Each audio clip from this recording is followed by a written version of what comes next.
Hello, I'm the CommanderZander. I remember it because it's Christmas!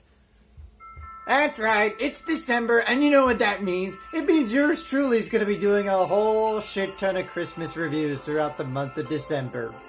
So, I hope you've been a very good little boy. Because if not, you're getting a shit ton of coal from Playboy. Along with some other stuff that you quite frankly don't want to know. We begin this year's month of Christmas reviews with The Polar Express, a timeless classic that's been on for a good decade and a half and has warmed the hearts of many people and have given you the true spirit of Christmas. This is the closest thing to a Christmas carol, might I add. So, if you're looking for a stop to the North Pole, why don't you check out The Polar Express as we delve into that one for you. All aboard for The Polar Express. Credit for the movie does go to Warner Brothers, and no, this is not for monetary purposes. This is strictly for review, YouTube. Come on. Show some spirit, why don't you? And Castle Rock 2.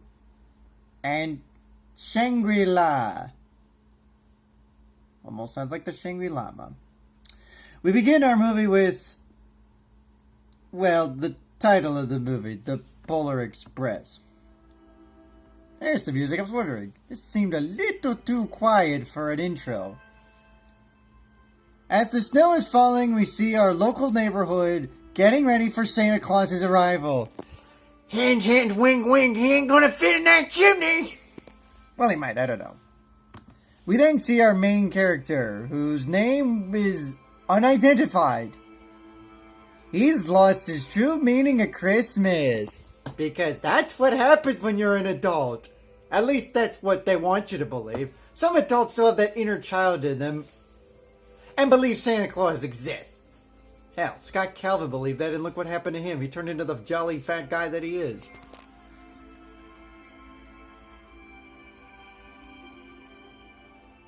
As we see our protagonist looking down upon the Christmas tree. Nothing. Skunked again. But something will change his mind on the belief of Santa Claus. Why not a train? Because a train seems to take you to the North Pole.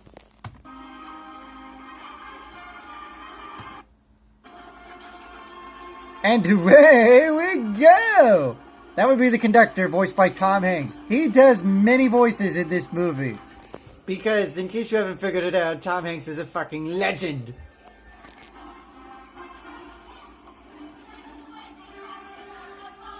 As you can also see, he's not the only one that's paying a visit to the North Pole. Some other kids, one of whom you might recognize the voice, especially if you're a Dexter's Laboratory fan. They're anxious to see Santa Claus and get that one gift. You know, because they get a head start over everybody else and brag about getting a gift from Santa Claus at the North Pole itself. And to prove that the North Pole does exist and that the spirit is still very much inside you. This is our other main character. Consider her the leader.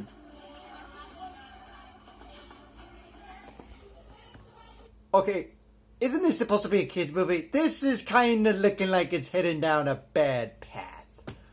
The girl is looking at the boy. You don't think they're gonna get all lovey-dovey. If you're gonna do that, do it in the caboose. This is a kid's movie, damn it. Okay, this is getting a little bit creepy. Hey you, yeah, you. Do you know what kind of train this is? Alright, that gave you the voice. I hope you've figured out your answer. In case you're wondering, where have I seen this voice before? Well, I'll give you some answers. A, Bottom Feeders Club. B, Douchey McDouchey Bag. Or C, Mandark. If you picked A or B, you're a fucking idiot. Mandark! He's the voice of Mandark! Train. Do you know what kind of train this is? Well, do ya? I could tell you for a fact it's not Thomas the fucking Tank Engine. Of Of course the boy's clues. Magic train. See, I like her attitude. She believes this is a magical train. And to some extent, she's right. Because what other train can go from wherever the hell they're at to the North Pole? None! Punch your ticket. May I? He, of course, needs to punch their tickets. There is a significant factor of him punching out those tickets. He punches out words at the end of the movie, which tells them about each and every single one of their characteristics. Unfortunately, she lost her ticket. So, he went to go and retrieve it, which requires him to go outside the train and run into the hobo. Hey, Willie, how come you didn't tell me one of your friends was in this movie and you weren't? What?! Yeah, there's a hobo in this movie. You're not in it. What's up with that? Oh, I've been so screwed in my mouth. I think I'm going to get some cold. Nah, don't worry, you'll be fine. The hobo's also voiced by Tom Hanks. But that's besides the point. Eventually, he does stow upon the ticket. After pretending to ski down the vicious cave that looks like a monster that's going to eat you alive. But after that, we move on.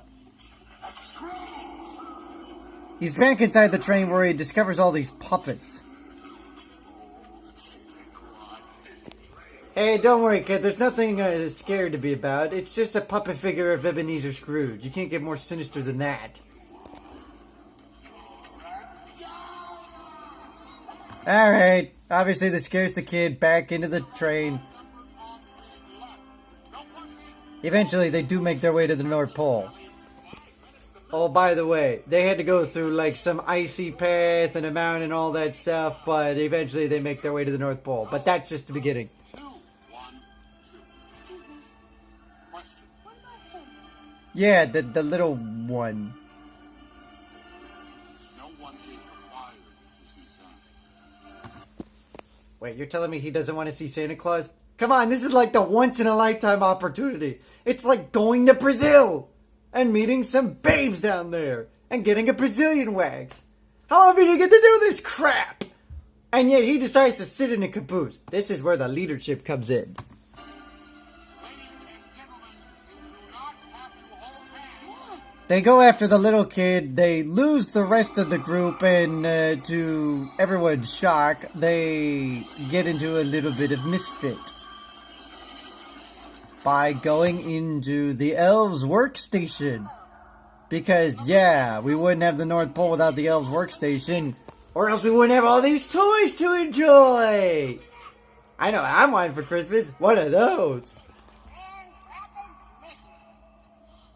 That's my town.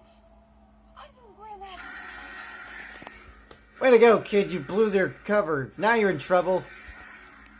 No, someone was naughty. Just what we need. It's not bad enough.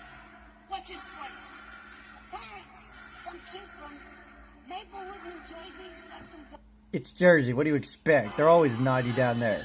So eventually they go down this wonderful fun slide and see all the presents that are ultimately going to be heading to Santa's way via this.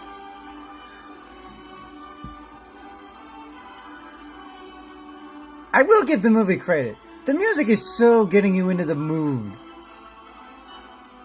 It's so adventurous, it's so magical, and look at this scene. It blends in perfectly with the scenery. Now, obviously, they got stuck in the big bag, which is going to get lowered. The elves spot the little Dickens, lower them down, and eventually, they all get their presents. But someone gets the first present.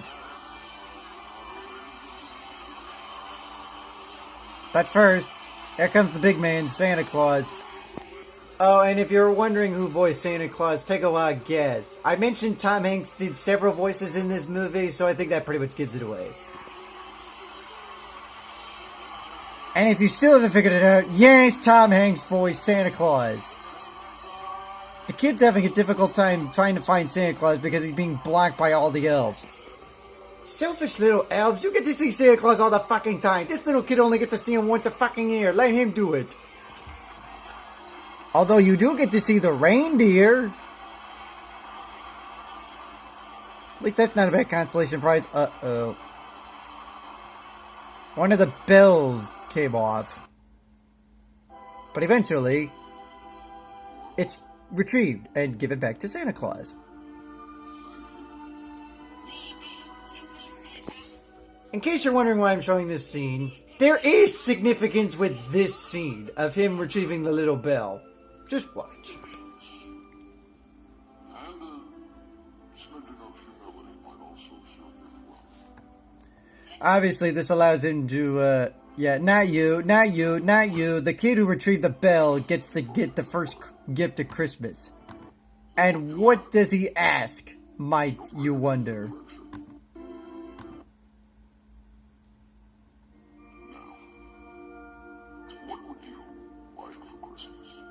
Of course, he whispers it into Santa's ear so no one knows right away what it is. But when the first gift is revealed, you soon figure it out.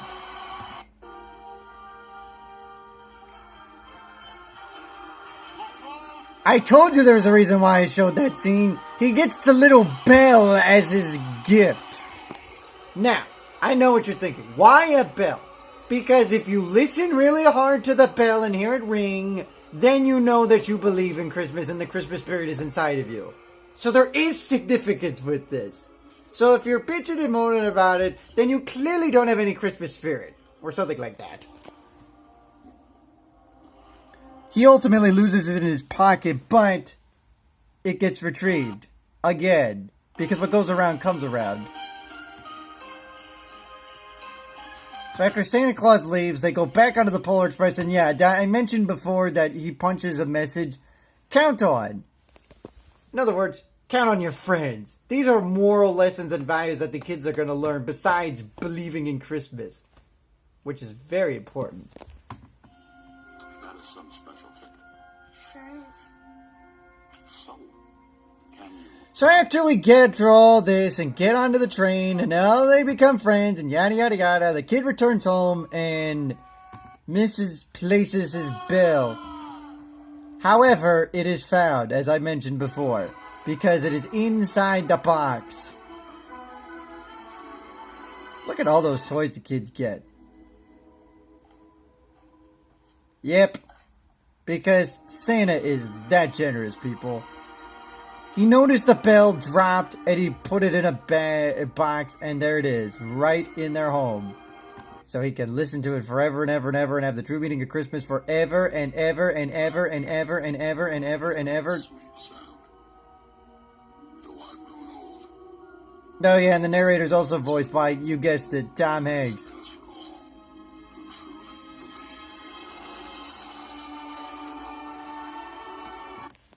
So there you go. That is the Polar Express. It is turned into one of the timeless classics for Christmas time.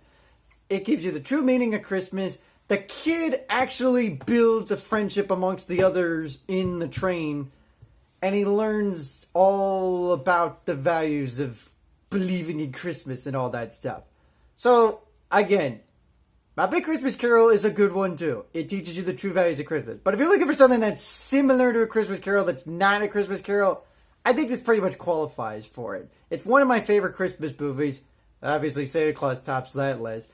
But it's definitely one of my favorites. I like to relive time and time again, and I'm sure you would be able to as well. So if you get a chance, check out the Polar Express. So, it has officially begun. Stay tuned for more Christmas reviews as I delve into the snowy lands of Christmas. Because Christmas is awesome. I'm the CommanderZander. I remember something that sounds great, and I do, and neither should you.